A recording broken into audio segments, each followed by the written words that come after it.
Hi, my name is Edward Bourke, and this is Uncommon. Uncommon is a production by Neuralle, an agency that helps both brands and talent tell their story. To learn more, just visit neuralle.com. That's neuralle.com.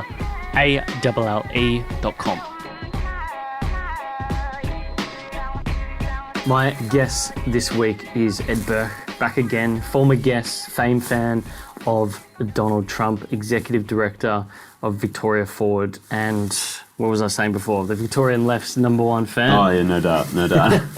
Now, I was just thinking about it the other day. I think Lauren and I were listening back to your older episode. Yeah.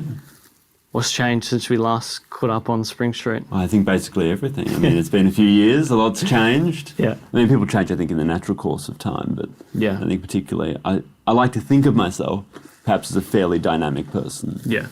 So I like to think that I change with the times. Yeah. You graduated. Are you studying at the moment? Yes. What are you studying? Double degree, law and arts. Law arts. What school? Victoria University. And I just recently finished a course in public policy economics with Oxford University. Nice. That's a really interesting thing at the moment because there's a guy that I follow who works at NYU Stern. He's probably probably the greatest tech and marketing sort of commentator in the US. Always fucking blank on people's names mid-interview, but it doesn't matter. We'll link it later. The point is that he has said for probably the last year or so now that the universities are in deep trouble when it comes to how they make money. Oh, no doubt. And COVID really sort of accelerated that. You know, it's been the case here.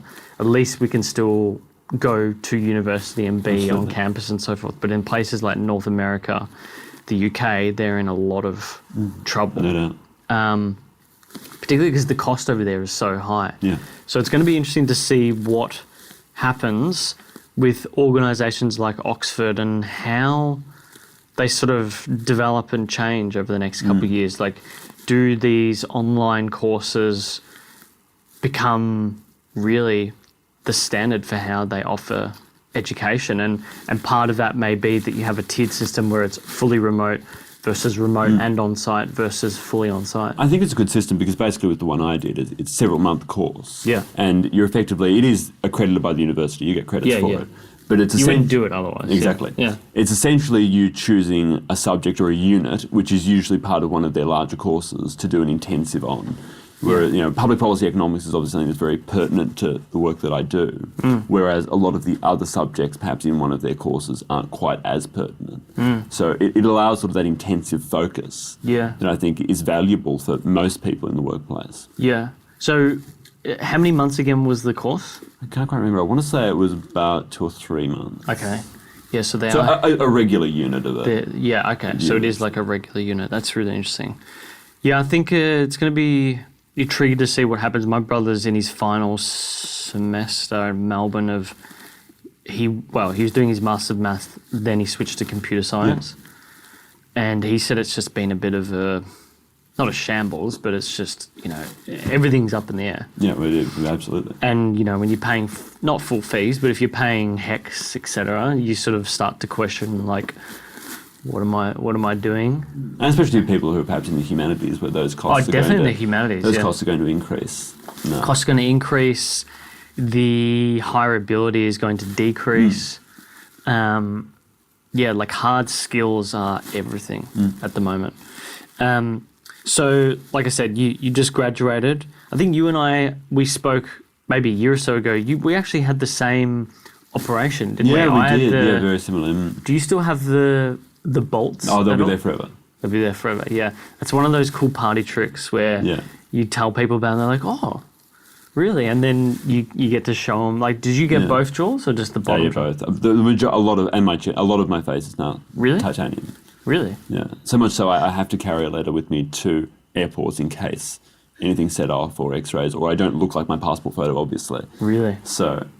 Wow. Because the last time I travelled internationally was 2019, which was sort of midway through my surgeries. Yeah. And I did have to take a letter. Luckily, I didn't need it, but because I looked so different already to my passport photo, I had to. How did you find just with the jaw surgery in particular? Because I found that it was, obviously very confidence building, but because I looked completely different.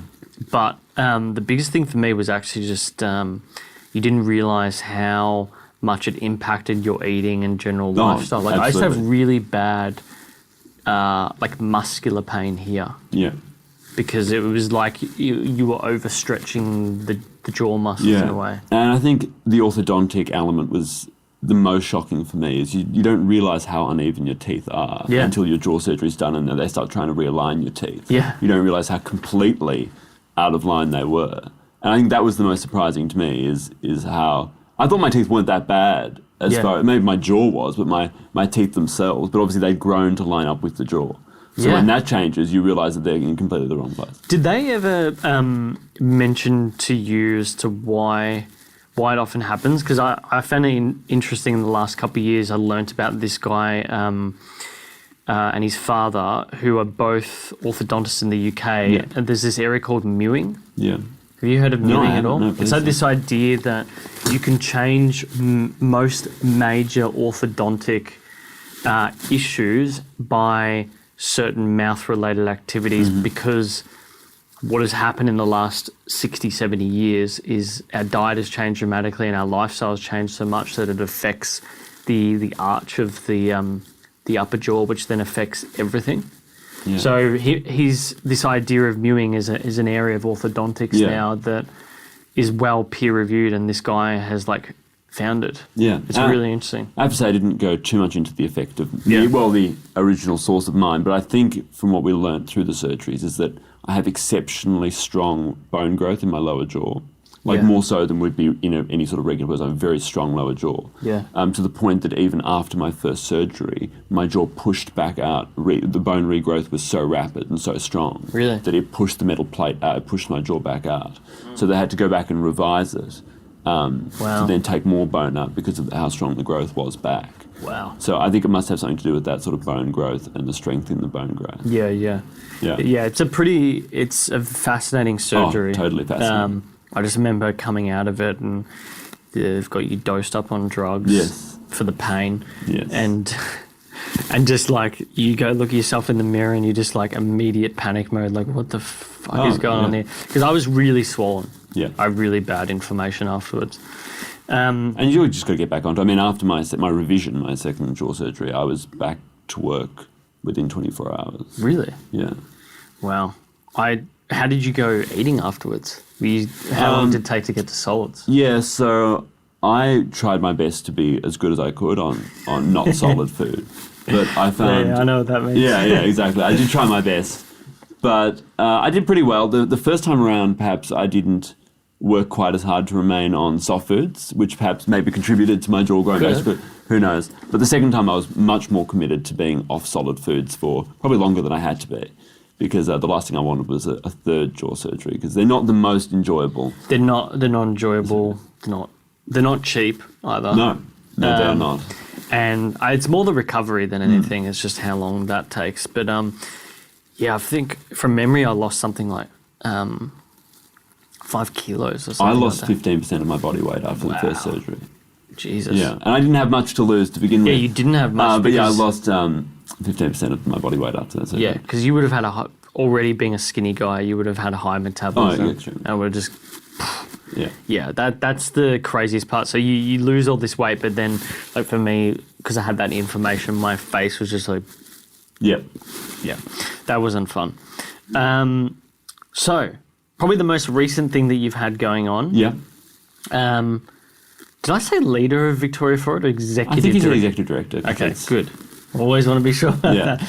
Is probably Victoria Forward. So you've got this conservative political group on Facebook. I think from last count last night, there was just under 32,000 followers. Very heavily stylized in that sort of populist conservative movement that you've seen come from probably the US.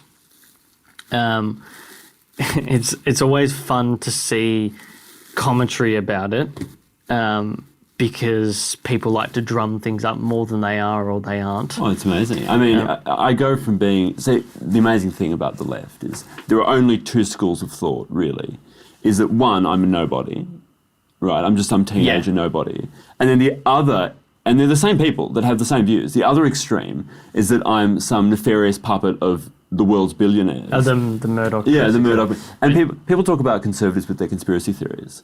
I've never seen so many conspiracy theories as there are about people, myself and people like me from the left. But I'm going to be honest with you, that is one thing about politics that I find very funny is no matter the side, there is a belief of the other side that is like that. Absolutely, and I think it's totally ludicrous on both sides. Yeah. Totally ludicrous. It's funny, but it's funny. funny. Hilarious. It is absolutely hilarious. It's the most entertaining thing I read. Yeah, because this is...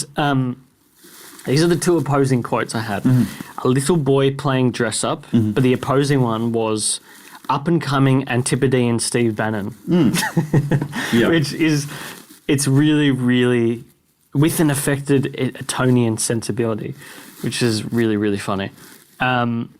So you've obviously gotten into you've come straight out of the gates after high school, rather, and you've gotten back into the political swing of things. I feel like you probably found, a lot of people give you shit for all the different business names and things that you create, but you can sort of see at a young age that is really a process that brings you to something like what exists today. And I think one of the funniest things is, and I think it does illustrate the left's lack of understanding about how things work, is that they take every business name I register as another company that I've started, which is just how business names work. If you have an idea and you don't want someone else to ever be able to use the name, you register the business name and then you use it for a little while. If it doesn't work out, pick it up later, whatever it is. Yeah, it's like registering not IP addresses, but domain name is exactly the same, really, in many ways. Yeah. And I think it's important, if you're someone like me and I have ideas running through my head day after day, every day, that you at least take some action to act on your idea. Yeah. I think the worst thing you can do, even if you have no intention of really taking it to be $1 billion company or $1 billion enterprise or whatever it might be, I think if you have an idea and you think it's a good idea, it's good for yourself to take some sort of progress to action that. Yeah. Whether it be registering a domain name, registering a business name, which is not expensive. Yeah. But what you're doing internally is you're taking some action to begin that process. Yeah, and you put it out there. I remember I'm reading a book I just finished at the moment with Naval Ravikant. He's probably one of the smartest VCs I've ever come across in the US. Originally born in India, moved to Canada. He's well known for AngelList, which is sort of a big pre-Series A, B type fundraising platform. And he talks about, and I used to do this as well, he talks about how sometimes you just need to put it out there that you're doing this thing, and that in and of itself creates a pressure that makes you go do it. Like he was working at a workplace and he would say, you know what, I'm done with this shit, I'm just going to go start my own business. And then it would be 3-4 months later and he'd been talking about this and people started saying to him like, why are you still here? And he's like, oh. And that was the moment where it clicked that sometimes you just need to put it out there, tell a friend. Because and I have friends that pull me up on things, and it's sort of good when you get it out there. It's like a forcing function in a way. Absolutely. I think if you don't put things out there, what you're doing is you're really just lying to yourself. But that is the funny thing about politics is that no matter the side, if it's opposing, they'll only see the negative and one side will only see the positive, which is just... probably one of the things why I've started to check out more and more from politics other than higher level issues. But Victoria Forward, let's clear the air. What are you up to there? Well, it's a political action group. Yeah. In the truest sense of the word, we're not a party. We don't have ambitions to be a party. We won't run candidates, things like that.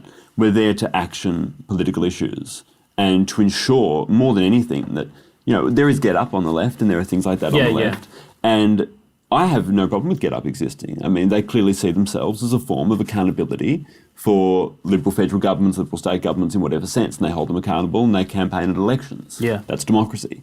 There's no reason that I shouldn't have an organisation to hold someone accountable or a side accountable or both sides accountable, depending on the issue. And I'm very big that Victoria Forward doesn't necessarily take sides on politics, we take sides on issues. Yeah. I'm very much for example, I'm very much for the privatisation of Vic roads or certain elements of Vic roads. Michael O'Brien, the leader of the Liberal Party, certainly is not. Yeah. So, I would have no problem campaigning for privatising Vic roads.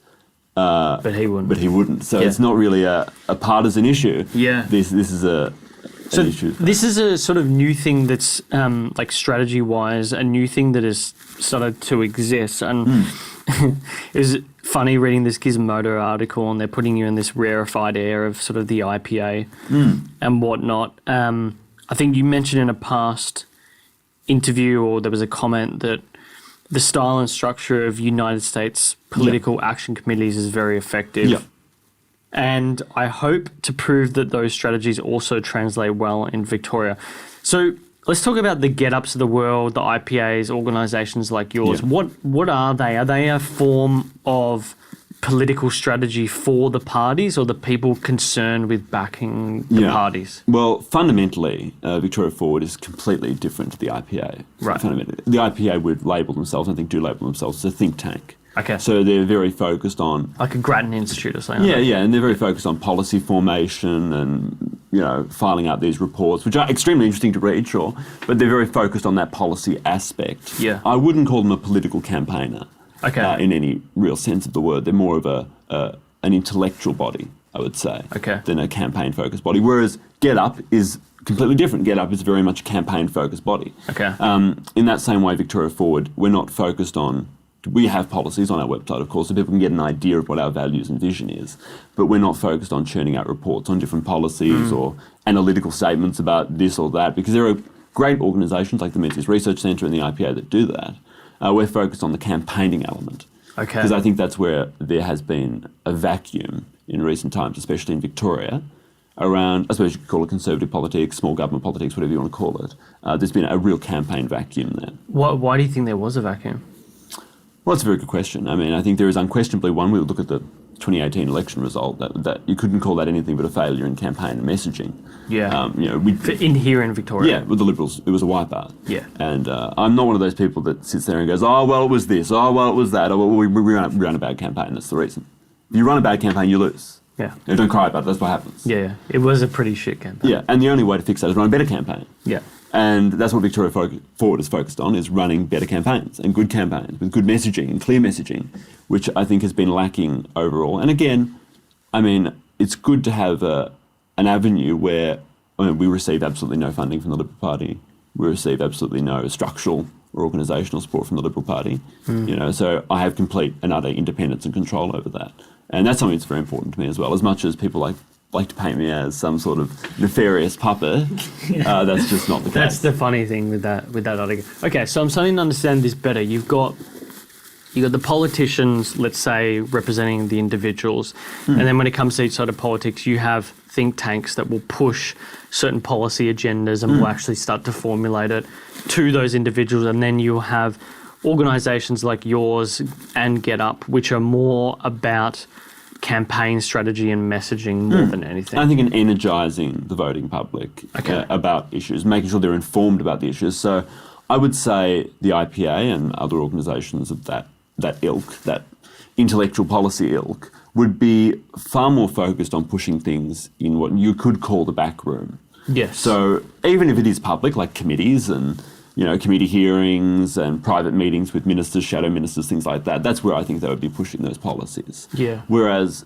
Victoria Forward and grassroots organisations like Get Up are very much focused on that front end of how are people reacting to this, how is the voting public reacting to this. Yeah. Because at the end of the day, the policies affect the voting public, more so than anyone else, really. And it's important that those people have a voice and feel like they have an impact. It's not good enough, and it's not good enough just to feel you have to have an impact. But they feel like they're having an impact, they are having an impact in a real way. Yeah. Which they can't really have in those major organisations. So if we think about, like the obvious one with the Grattan Institute and IPA, et cetera, they've obviously got donors or principals that donate to them, and they may get paid for some consulting gigs, et cetera. Get Up, the obvious thing to me is they get paid via donations, probably, most likely. Is it a similar thing with organisations like Victoria Forward? It's just donation driven? Well, Victoria Forward is heavily regulated and actively regulated by the VEC. Since 2018, when Daniel Andrews brought in his new electoral fundraising laws and political fundraising laws, we are heavily restricted. We can't take a donation from any one person that's more than $4,000 in an election period of that 4 years. Yeah. So really more than $1,000 a year. So we rely heavily on those grassroots donations and those sort of individual small donations. Yeah. Which is good. I think that's a good thing. I think it's good to be reliant on those. And everyone's saying that, they're nefariously funded by billionaires. Well, that's not the case. But they're not, because the thing is case. that you can look it up anyway. Well, yeah, when we file our first filing, because obviously we haven't been around long enough to do one yet, it will all be public. People who have... But as an example, in Advance Australia, you can look up and see what... Yeah. And, they have the benefit of being able to fundraise on a much larger scale because they're a federal-focused organisation. And we can fundraise on that level for federal campaigns. Yeah. But certainly for state campaigns, we are fundraising just like, any political party. We're regulated in the same way by the same bodies. Yeah. And I'm quite active in ensuring I have contact with the VEC and ensuring that everything's done by the book, which perhaps some other... I'll use the word more renegade organisations aren't quite as focused on. Of course. There's always going to be those types, I think. No, I'm pretty happy with that legislation. I think it's good. It just opens it up on either side. It doesn't really matter. You can see what people are... Yeah, I have some opinions on that. Very much I think that the caps on donations of $4,000 over a certain amount of time, things like that, I think are detrimental to competitive elections, personally. What I am very much keen and supportive of is disclosure arrangements. So I personally think you should be able to donate as much as you like. If you want to donate $1 million to a campaign, donate $1 million to a campaign. But I think the public deserves to know that you are pushing this campaign or that campaign. That's something the public deserves to know. And I think as much as organisations should handle their donations, and we do, and our membership with extreme discretion, transparency is important in government. And whether it be not necessarily a person, whether you might set up a foundation to donate to political causes, you might set up a company to donate to political causes, whatever it might be. But the actual names that are on the checking slip, they should be public and transparent in a way that is honest. Yeah. It's not a way to say, oh, gotcha, you're supporting this, you're supporting that. It's a way to say, well, we're being honest. And I don't see Get Up out there, advertising all of their big money donors. No. But, that's just part of the game. Yeah. This is part of the game. I think I very much like the current system. I can see what you're saying with the cap on donations being an issue. I mean, look, it's better than the US system at the moment in terms of the way that things are disclosed, let's say. What have you learnt about this game since getting into it? Since when was Victoria Forward founded? January 5th. Of this year? Yes. Really? Of this year. I thought it was last year. Anyway. No. So what have you learnt so far? Well, I mean, quite simply, politics is an extremely complex game. I did know that already through my previous work, but I think what I've learned is, something I always did, and as we were talking about, honesty and transparency is very, very important. But at the same time, as much as you should, embrace the role of honesty and transparency, discretion is also incredibly important. You need to be trustworthy, both to the people that you're in concert with and those that you are performing to. So that is the most important thing, is you must be transparent enough with the people you're performing to, but also discreet enough with the people you're in concert with to move forward. Because if you breach trust either way, then that's just going to be detrimental to your reputation. Yeah. For one example, the media liked to try and paint it like I had completely hidden and buried the fact that I was a Liberal Party member. Yeah. But that had been public information since I founded Victoria Forward. Just no one had had a problem with it to bring it up. Yeah, well, a lot of that stuff is sort of stated on the About section, etc. Yeah. But that's part of political media, though. Oh, it is. Indeed. Bring up all these points to push a point is often the way to go. I don't sit at home getting upset. I do the same thing on Victoria Forward. I mean, we make a point, we make it a very specific way. Yeah. And it doesn't always paint a particular politician or a particular bureaucrat in the best light, quite simply because we don't think they deserve to be painted in such a good light around certain issues. So I don't sit at home and cry about people painting me in a bad light. That's life. It's just the way it is. Now, let's talk about... I thought I'd give you the opportunity to clear the air on the whole Boots controversy thing. I'm happy to. I read the statement. I thought it was pretty good, but I did notice in the last paragraph about saying the Premier may be attempting to use this one admittedly regrettable image to distract from the fact that Victorians have rejected his leadership, blah, blah, blah, blah, blah. Which, I mean, I see it for what it is, as a sort of, it's a political stratagem, because I know that, Well, this is the interesting thing about personal stuff when it comes to politics, because it's both used for and against people as a strategy, no matter what. So obviously it happened. Do you know who the people were that did it? Yeah. The owner of the property. The owner of the property? Yeah. The Andrews government sold that property 4 years ago to the person who posted that image. They're the current owner of the property. It had nothing to do with the Andrews family, and that's public knowledge. There are some journalists that tweeted about it. He is the current owner of the property. He's known to the Andrews family. Doesn't support Premier Andrews, so he took a photo of his brood outside his own farm. Interesting. That's very interesting. So when you said the Andrews government owned that property, The Andrews family. Andrews Sorry, family. Yeah, I misspoke. The Andrews family. Okay, so they own that private property. Well, they did until 4 years ago. Wow. When they sold it to this gentleman, who obviously doesn't support the Andrews government. Yeah. So was voicing his legitimate protest outside his own home. Yeah. And he's known to the Andrews family. He worked for them. Really? Yes. Wow, that's very interesting. So, I mean, I won't Because have you didn't hear anything about that. and I won't have people tell me that Daniel Andrews didn't recognise that person's name. Really? And I won't have people tell me that, because that's, to me, as ludicrous as anything else. But this is what I mean. This is the fun of politics. I know, This is what absolutely. I find fascinating. Because obviously that kicks up his base really, really well, really well. But it had absolutely nothing to do with his father's funeral. Yeah, but you can't, you can't explain nuance in political debates. It's just you've got an image, it's how it's messaged after Absolutely, the fact. exactly. And that is the way of the world. That's the way it goes. I won't have people tell me that, Premier Andrews didn't recognise the name of someone who'd been an employee for his family for some time, who then bought his parents' property off them. You're right. I mean, come on.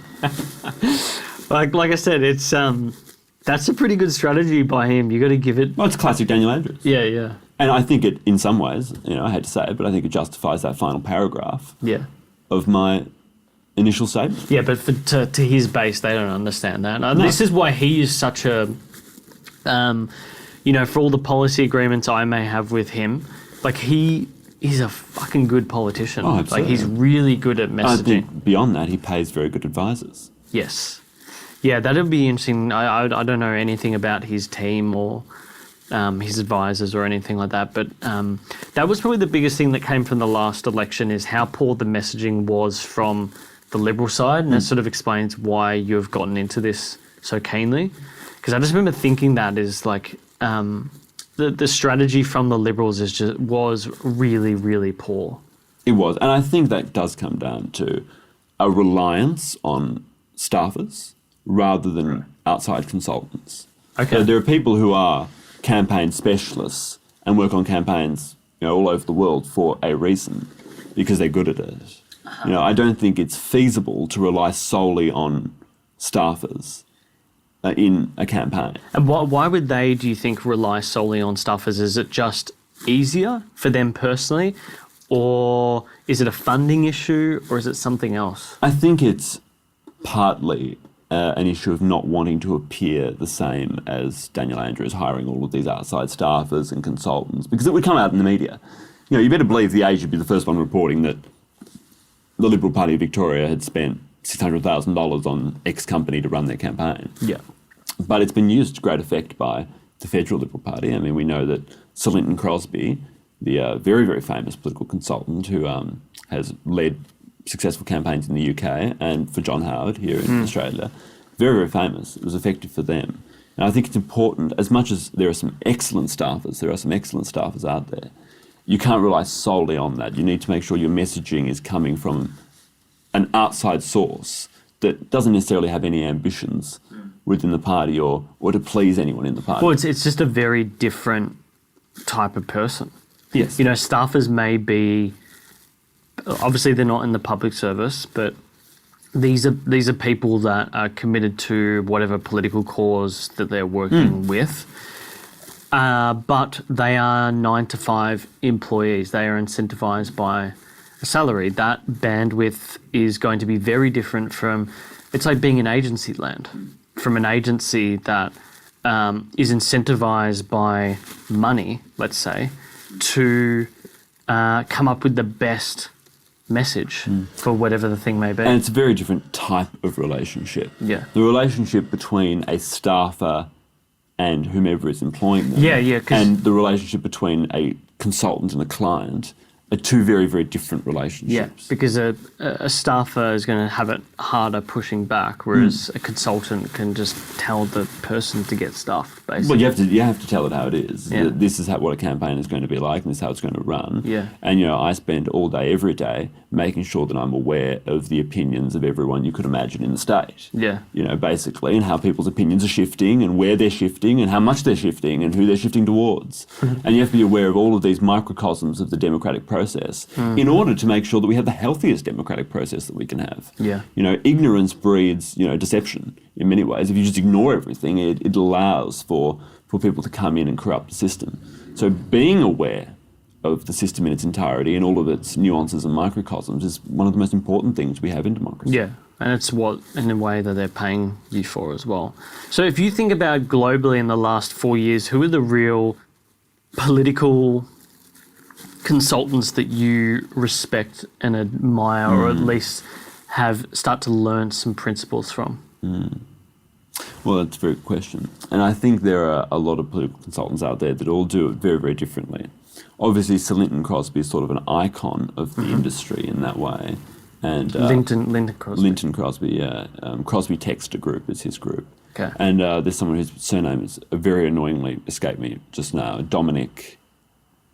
You would know who I mean. He ran the Brexit campaign. Yeah, I know who you're talking about. He was a minister with... He was a senior advisor for Boris Johnson. Oh, for Boris Johnson. Okay. And, I'm thinking about another guy who was he may have been the Chancellor of the Exchequer for the previous government. It's not Dominic Cummings, is it? Yes, it is. I think it is, yes. Yes, it is. That's correct. Well done. Yeah. Just slipped my mind there for a moment. Yes. But I think he's a good example of someone who really just said it how it was. This was the campaign you had to run. This is how you had to run it. You either run it that way or you lose. Choose. And he really worked with them to make a successful campaign. And unfortunately, some mishaps later on in his career, I don't believe he's an advisor anymore for Boris Johnson, I think. Now that I know exactly who you're talking about, the only reason I knew this guy's name is because he obviously went to visit his partner during the lockdown. That's how he became known to me. But so he was chief advisor to the PM.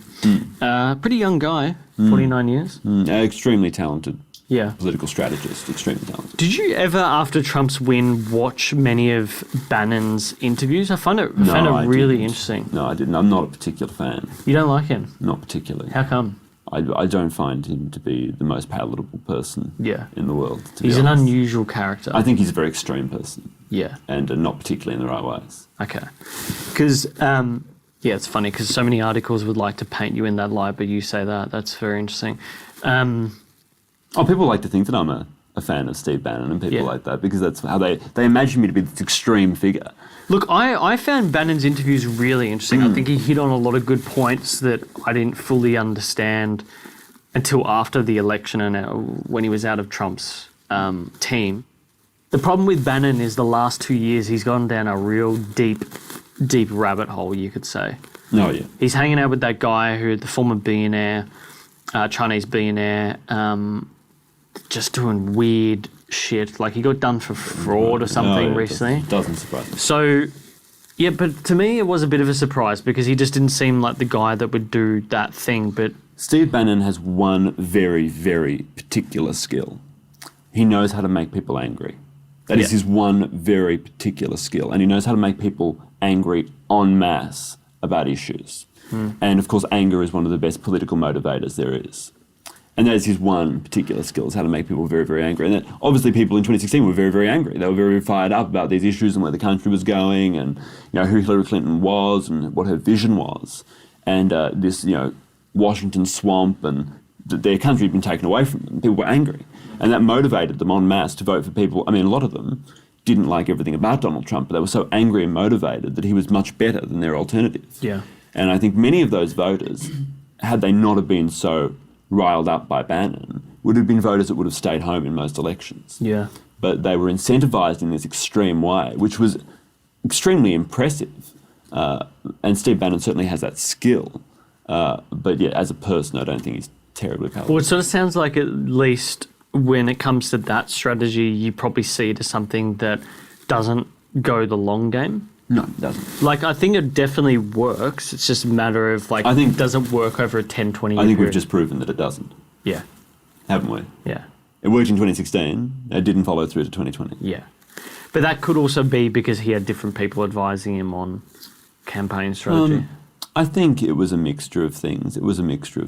I mean, at the end of the day, I think the policy got lost behind President Trump's personality. Yeah, but also I think what really killed Trump was his response to COVID. If you look at the people that voted for him in 2016 versus the people that didn't vote for him and voted for, like, actively voted for Joe Biden this time around, they were the people he mainly swung. And if you look at a lot of cases, it's generally the answer is his response to COVID. And the thing is, I mean, the fact is Joe Biden's not offering any different response and hasn't offered anything different. The Democrats aren't offering anything different, but their messaging has been very strong on it, as their messaging is on a lot of things.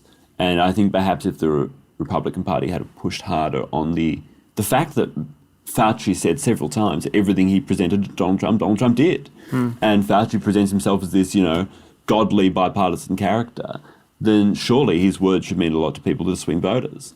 And I think pushing harder on the fact that the Democrats were offering nothing different is very important. But had it obviously have not been for COVID, I think it would have been a landslide for President Trump. Yeah, I think the whole COVID thing, it changed the whole world. Like, it just changed everything. And it's unbelievable that he lost in a way, because still 54% of Americans said they were better off than they were 4 years ago, which is usually a winning formula. Yeah, but as we know, when it comes to politics, polls like that, etc., aren't what gets you the win. It's the Electoral College, it's the seats. The first debate didn't help either. Yeah. If President Trump had behaved in the first debate like Vice President Pence did in his debate, I think he would have scored a lot more points. You. Yes, you. Are you intrigued by this episode? If so, go to our footer on the website, neuralle.com, neuralle.com. We're going to give you an insight. Each week it's going to be on business, marketing, or a topic that we covered in the episode. At all, we'd love your support, and it would help us in developing the intellect around this series. But without going on too much longer, let's get back into this episode. I think the whole COVID thing was ultimately his undoing again, because things got washed behind his personality. So it's going to be interesting 4 years, I reckon. I don't know it'll be fascinating. If the election over there has actually been finally called yet or decided, but it's Not sort until, of quite obvious that Biden's going to win. Not until the electors sit and declare who they're voting for. I think it's December the electors sit, and then in January, there's obviously the inauguration. But it's pretty obvious that, like, I don't even watch or listen to many of Trump's tweets anymore, because I think it's quite obvious. I think it's quite clear that Joe Biden is the president-elect of the United States. I think that's... So what did you learn from that election period about messaging and strategy, so to speak? Yeah, well, I think what you can learn from that is that even with good policy, the wrong face can be a real issue. I mean, Donald Trump had impeccable policy really up until COVID, which was something that the Democrats would have made the same mistakes with. Remember, Donald Trump was the racist xenophobe for closing the borders to China so early, according to Nancy Pelosi and Joe Biden and others. So they weren't offering anything different, in fact, perhaps even less. But I think that Donald Trump's personality certainly is a very authoritative figure. People look to Donald Trump and they think, oh, that's a strong president. Unfortunately, the vision of a strong leader is great when you have good policy and good outcomes. But when something is out of your control, like COVID, which has been out of the control of most leaders around the world and would have been out of control of Joe Biden, people look to you and still think, you're a strong leader, why didn't you do this? Why didn't you fix it? Why didn't you take control? Because we've been relying on you and you've been taking control of all of these other things. Why couldn't you take control of this? And I think that imaging of a strong leader not having control of something is much worse than, say, if Joe Biden was there and people think, oh, Joe's not really up to it, we can't blame him because, look, he was never going to do it. That's much better position to be in than, oh my God, you're such a strong, authoritative leader, now look what's happened. It just was a bad image. I'd love to see Tom Ballard in this interview with you. Like, he'd have so many disagreements, but I understand what you're saying is the messaging was very wrong. I'm intrigued to hear your thoughts on, because I think COVID, let's talk about COVID in general, because that to me has been the ultimate trend of the year. It's quite obvious. It's accelerated things that were already happening. Yeah. Maybe brought them forward 5 years closer. Absolutely. We can talk about locally some big trends. Like I've just anecdotally noticed in my generation, people moving more away from the cities. Yep, because of we'll remote see a work, lot more of that. Or remote work. So regional Victoria being more and more important, which is excellent. Regional Victoria is a fantastic. Is great, but also interesting that some areas like Mornington Peninsula still is covered in Metro Melbourne, which is bizarre. Which is so obvious that they just didn't want people going down to their holiday homes, basically. Their holiday homes, exactly. Probably because of those two dickheads who came back from some alpine retreat in Canada and then infected 20 everyone or so people. And then they were getting sued by all the people they went to dinner with. So that's quite funny. I think that's probably the reason. It wasn't funny that they got infected, but it was funny that the immediate reaction of all the people they infected was, "I'm going to sue you."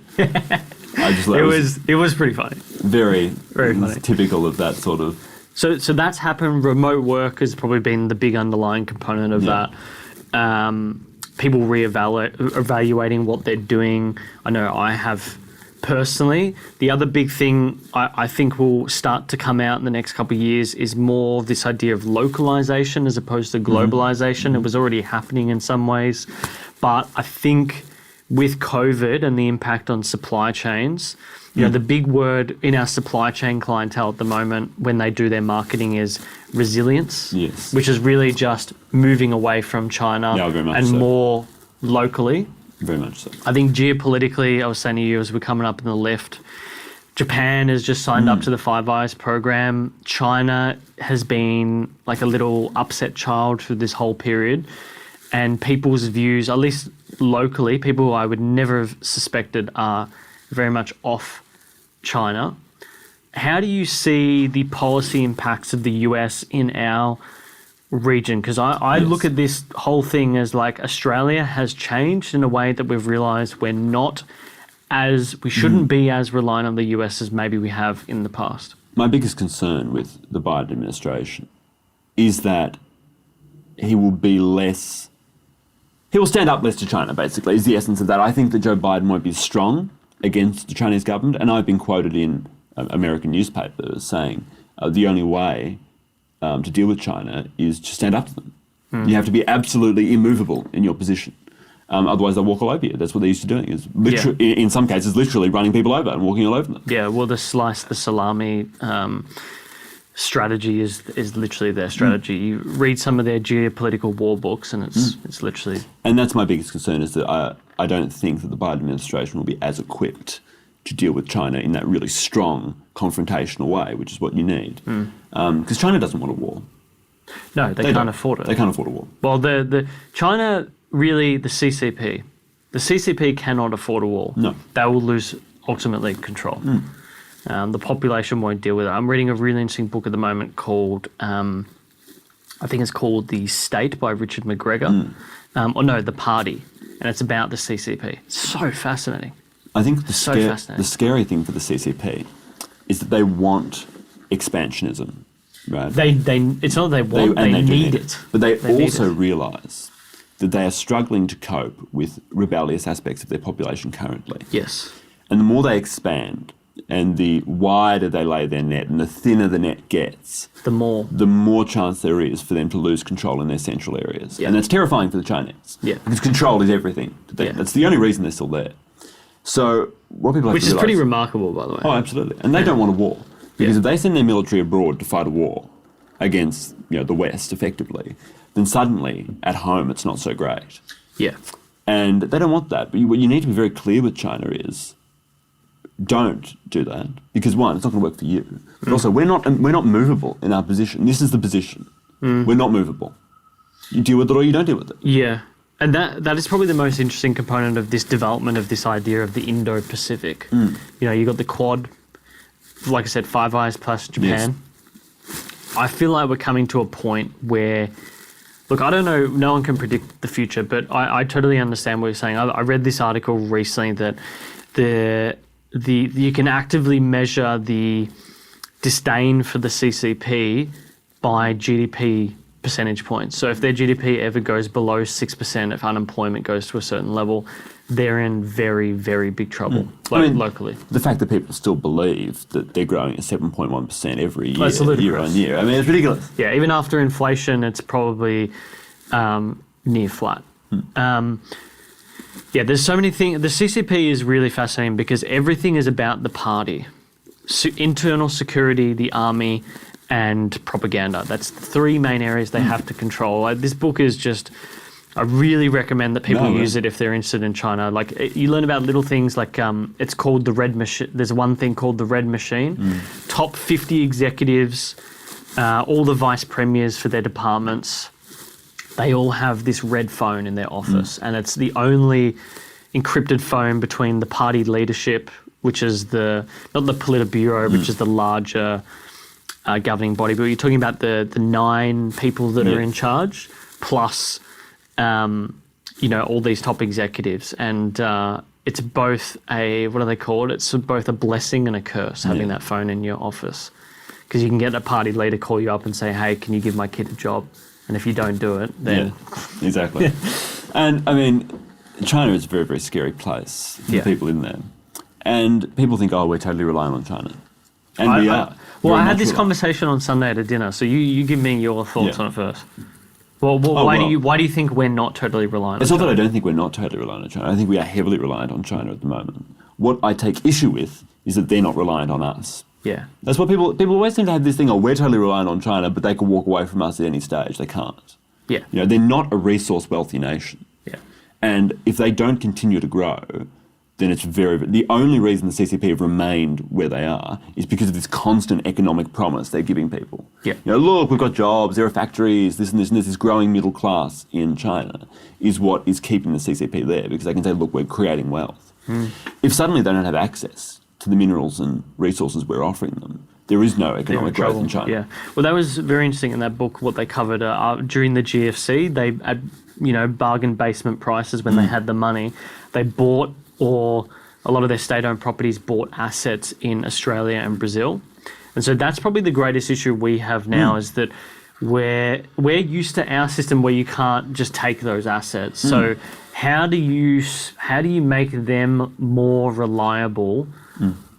Like, let's say they've put in all these tariffs on Australian products, wine, lobster, etc. If you're in charge of policy when it comes to China, let's say the Prime Minister has a think tank group that he's trying to put together, what do you do? Well, I'm not a terribly big fan of tariffs generally because I'm a free market person. But in some cases, you do need punitive measures. The first step I would like to think would be to incentivise Australian conglomerates to buy back those assets at above market price. You would think that would be the first step. Buy back as in, and when you say conglomerates, they could be any company. Well, it might be Jenna Reinhardt's company, it might be Twiggy Forrest's company, it might be a Melbourne-based real estate firm. It could be anyone that has the capital they're willing to put up. And I think offering to subsidise their investment by covering the part of the investment that goes above market price, or maybe even a bit more than that, so that they actually end up buying those assets below market price and returning them to Australian ownership. And you may have caveats on that about they can't sell it to someone that's not Australian, they have to keep it for X amount of years, they can't split it up, whatever it might be. I think would be the first way to go, because I initially like to think the best way to go is by growing Australian companies rather than punishing foreign companies. You know, I think that's the most positive way to look at it.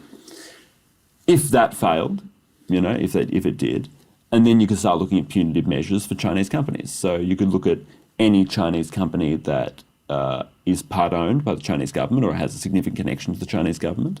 Which is pretty much all of them. All of them, exactly. Yeah. You might say, well, they have a 70% tax rate if they own a major Australian asset, and that is immediately going to force them to sell the asset. Because, people say, oh, but that's not very free market of you because that's going to push those companies out.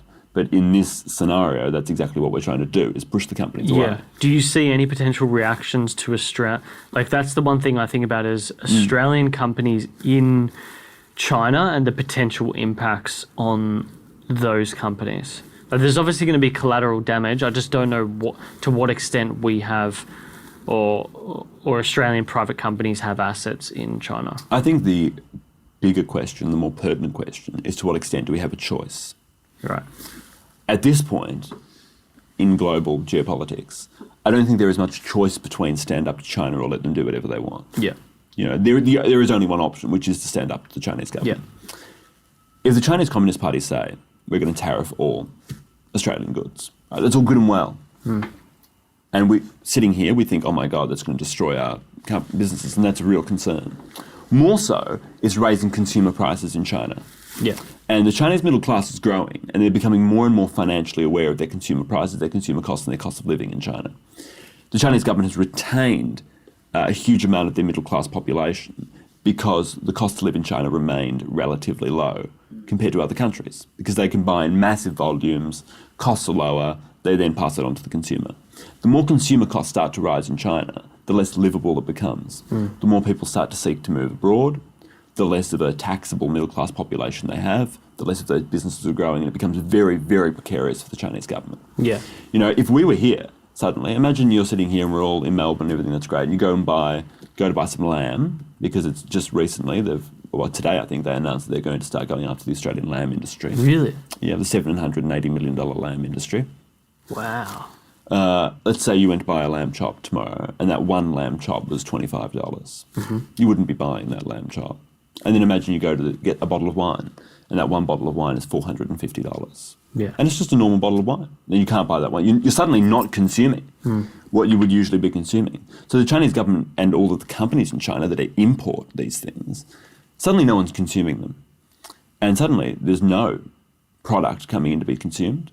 They can't import, they can't export. Who's going to buy? It suddenly becomes a massive economic problem within China. Yeah. And if you suddenly woke up tomorrow and everything was 400 times more expensive, you'd start thinking, oh, where else can I move? Where can I go? How can I do this? Because this isn't feasible. The only problem with that is that requires a long-term position by Australia, which we saw.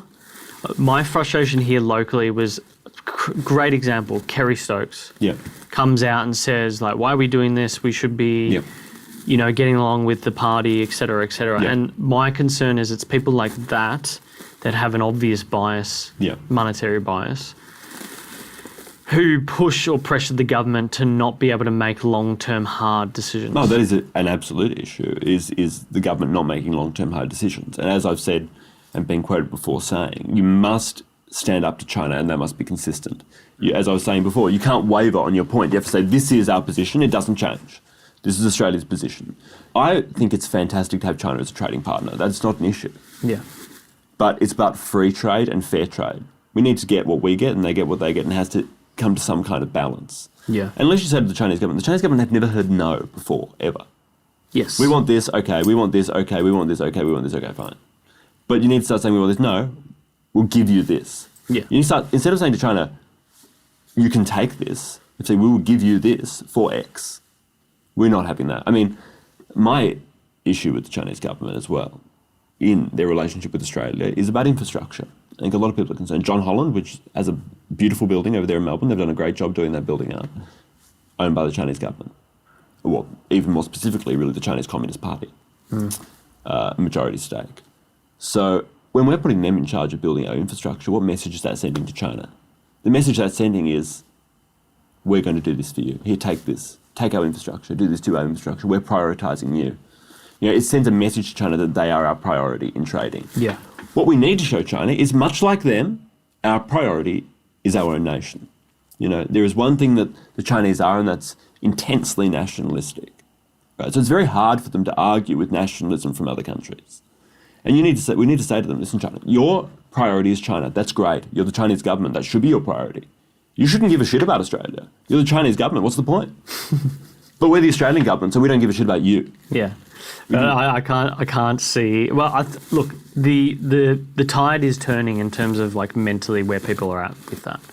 At some point, people will get to that. you need the right leader. Yeah. And that's what people liked in Donald Trump, is they felt like Donald Trump was the kind of leader that could sit down with someone and say, listen, this is about America. It's not about China. I don't care about China. I care about America. It's my country. And I'm not sure if there is that person in Australia that people could imagine that happening in them saying that. Because Scott Morrison is a very, very diplomatic person. Yeah, he's not going to be the one to do it. As is Anthony Albanese, is even less confrontational. Yeah. I think Anthony Albanese would cry if an ice cream van chased him. Come on. So I don't... everyone who's on the left is just going to, they're going to have a field day with that. I think a lot of them are going to love it because he's not very much liked on the left. Really? No. I don't mind him. I think he's an extremely reasonable person. Yeah. As far as how he's dealt with COVID. Yeah. I think his cooperation with the federal government has been excellent. Yeah. And that's what the Labor Party don't like. So who is the person foreign policy-wise that would be the best for this? It would be the best for it. Yeah. It's a good question. Because we've got, who's the foreign minister at the moment? Melissa Payne? Yeah. She was the defence minister till recently. I can't think of a person in the government. I don't think it's one person that would have to do it. I think you would have to elect a government on that platform where they had committed to this strategy. And I think it would be worth discussing it with the opposition to create a bipartisan strategy for the next 10 years. I think it would be worth having a 10-year plan, 5 to 10-year plan, bipartisan, on how we're going to deal with the China issue. Do you see, I don't know if there is a committee for it at the moment, but there is a committee in the US for China. So in the US, they have a Senate committee, I believe. Maybe it is a House of Reps committee, I can't remember. But Marco Rubio seems to be the leader of that committee. And they focus, it's like a China watch, essentially, keeping the US competitive against China. And he's probably been the best to talk about IP theft in the last 4 years. Is that the way to start it? I think you have the issue in Australia that committees end up being extremely politicised. And I don't think that dealing with China should be a political issue, really. I think it should be a bipartisan issue. Yeah. Because it's about Australia's future and Australia's sovereignty and Australia's security. For a long time, military issues and intelligence issues have been a bipartisan issue. And I think as much as I might joke about Anthony Albanese, and it's just, I do joke about him, but he does seem like someone that you could come to that arrangement with. Yeah. Well, to be honest with you, I listened to Penny Wong's statement in the Senate after that image came out. I actually really like the way that she's so stern when it comes to some foreign policy issues. There are some issues that just should be bipartisan. Yeah. They just should be. Yeah. And one of them should be that we protect Australia's sovereignty and security at all costs against the Chinese Communist Party. That should be number 1, 2 and 3. And, as I think Anthony Albanese has come out previously and hasn't been too positive about the BRI deal in Victoria, as has the Prime Minister. Well, as have a lot of people. It's sort of a fait accompli that's going to be thrown up. Absolutely, and it should be. Yeah. And there are some issues that should be. Bill Shorten would have been someone you could never, ever make a bipartisan arrangement with. I don't think he would have had it. You don't think so? I don't think so. He was a political animal in a way that Anthony Albanese isn't. Bill Shorten wanted to win at all costs, and I don't think he would have sat down and said, let's come to a happy agreement with the Morrison government to make them look good. I don't think he would have. Whereas I think Anthony Albanese, as much as he may not be a confrontational man, is probably someone that you could have that discussion with. I can't think of many examples where he's been particularly aggressively against any policies the government's put up to do with COVID. No. And make no mistake, this is a crisis of COVID magnitude. The crisis of the Chinese Communist Party's influence. Yes, it is the CCP virus, in essence, that escapes China because they were incompetent at managing it, essentially, just like with SARS. It's funny, again, that book mentions SARS and how that was an existential moment for the CCP in China because that really kicked up a fuss amongst the population. We could probably talk about this for hours, but I want to get into something before we finish with rapid fire questions for you. Yeah. And that question was around, what you mentioned before, getting along, bipartisan policy, etc. When you look at the current state of politics and the strategy, we spoke before about groups like Get Up. groups like yours, they're obviously diametrically opposed to one another when it comes to campaigning. But do you ever find, are there ever moments where you find that the two of your two groups or others get along? I can't say I have encountered those moments, but I also can't say that there would never be those moments. Yeah. Again, there are some issues, as I've said, that should be bipartisan.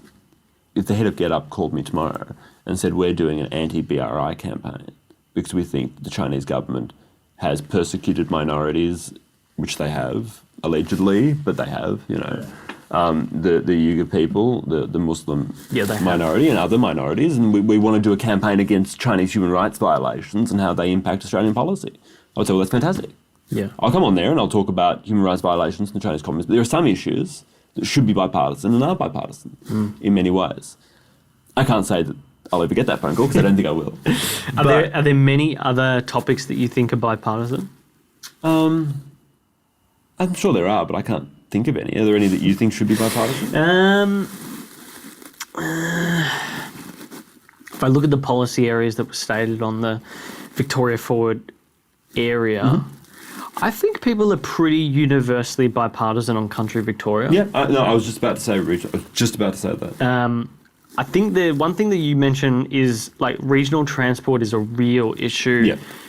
It had been mentioned, like there are VCs here in Australia who say they would happily fund, because it's a fucking great investment, fast train networks between the major regional towns and Melbourne. Like the obvious being Ballarat, Bendigo, Albury, Wodonga.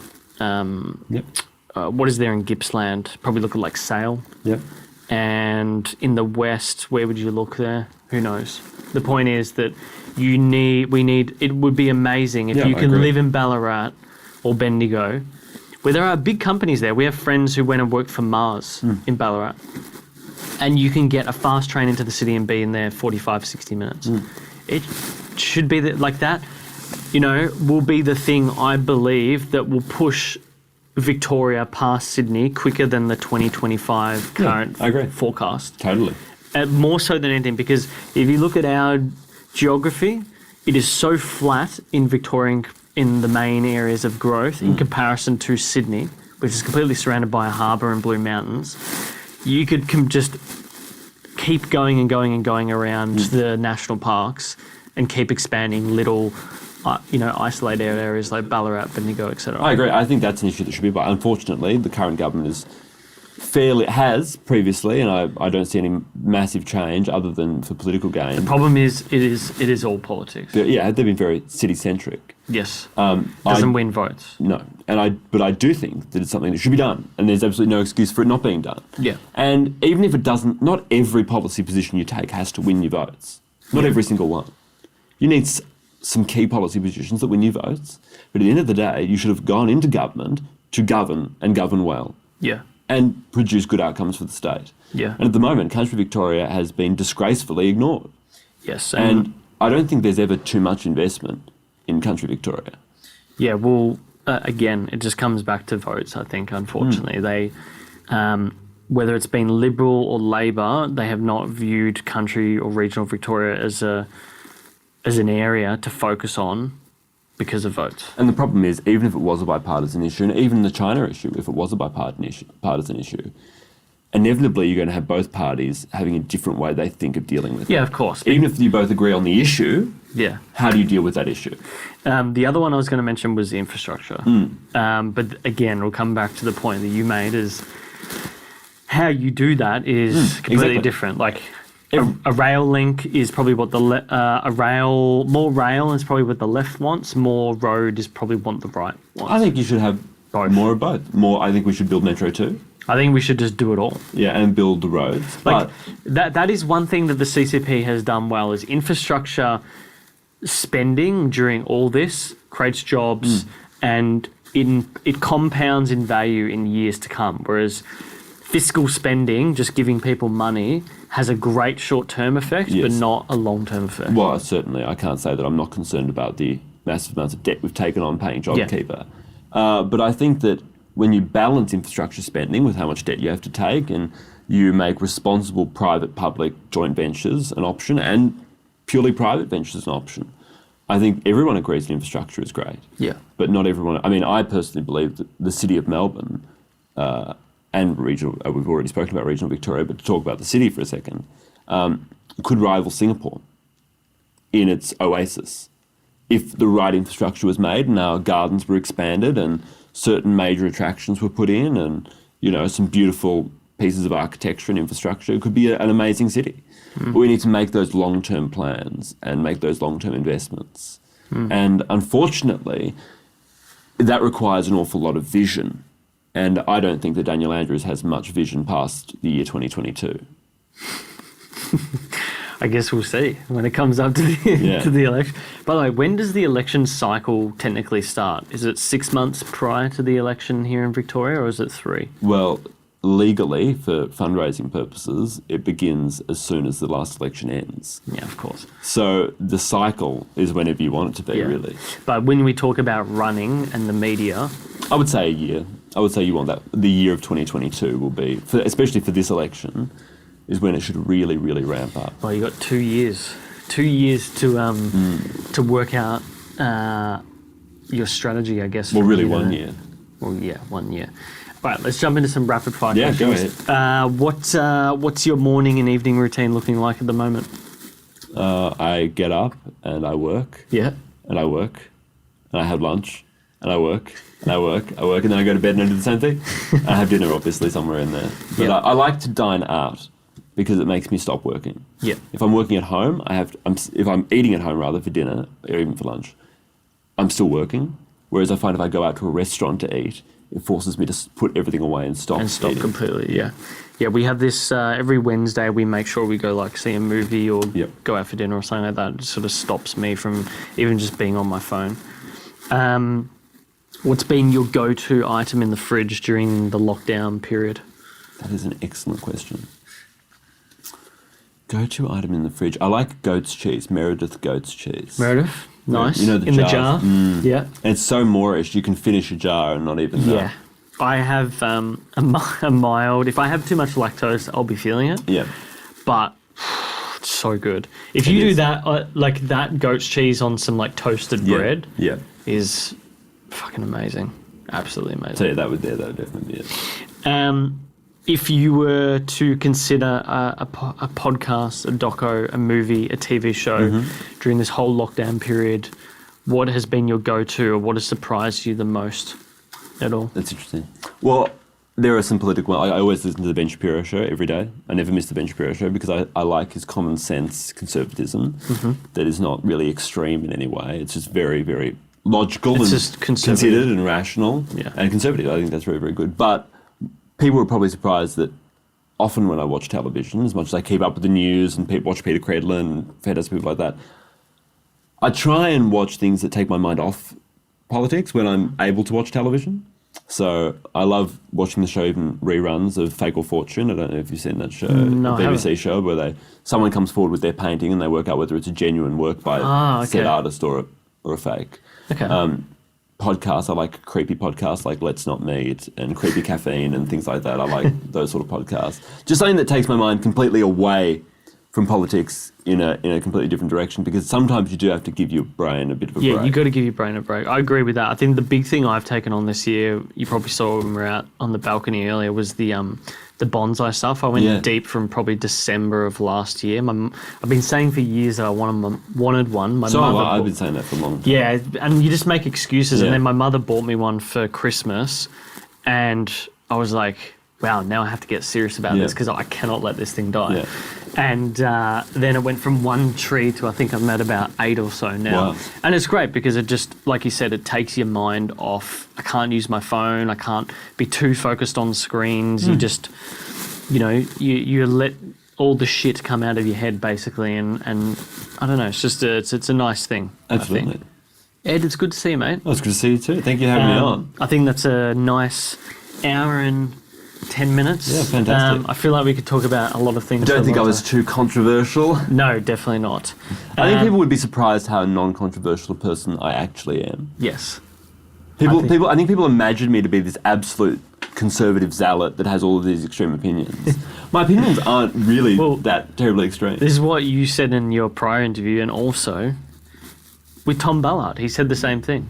Oh yeah, yeah. Yeah, he. I can't actually remember if he's still doing that podcast, but yes, I would agree. I think if I'm going to have any political consultant, because we're moving more and more away from political stuff, I think someone who's more on the marketing side makes sense. So, and Tom's a very nice guy. He's a great guy. Where can people find what you're doing, where you are on the interwebs? Where are the best places? Check out Victoria Forward on Facebook particularly. And our website, of course, and sign up for our newsletter if you want, or if you want to keep up to date. I don't post much on social media myself, and I don't like Twitter because I think Twitter is a terrible place. Yeah, I've well and truly checked out Twitter. Yeah, and I think a lot of people have more and more. But yeah, have a look at Victoria Forward on Facebook and just Facebook. Even if you don't agree with us, it's always good to know what the other side's thinking. Yeah. I'd say that. And then conversely, if you're more on your side of politics, go check out the Get-Ups of the world. It's always interesting. Dude, it's great to watch. Yeah, it's funny. Ed, thanks for coming in, mate. Thank you. Thank you for having me. Thank you so much for checking out this episode. If you do like it, please subscribe. And of course, like if you're watching the YouTube video as well. We'd really appreciate that. You can also find our Clips channel in the description. For audio, if you're not already listening, you can search Uncommon on Pocket Cast, Spotify, and Apple Podcasts quite easily. For video, if you're not watching, you can search Uncommon on YouTube. And for behind-the-scenes takes and clips on social media, then definitely check out @uncommon_show on Instagram. But otherwise, look, thanks so much for tuning in, and until next time, thanks for listening.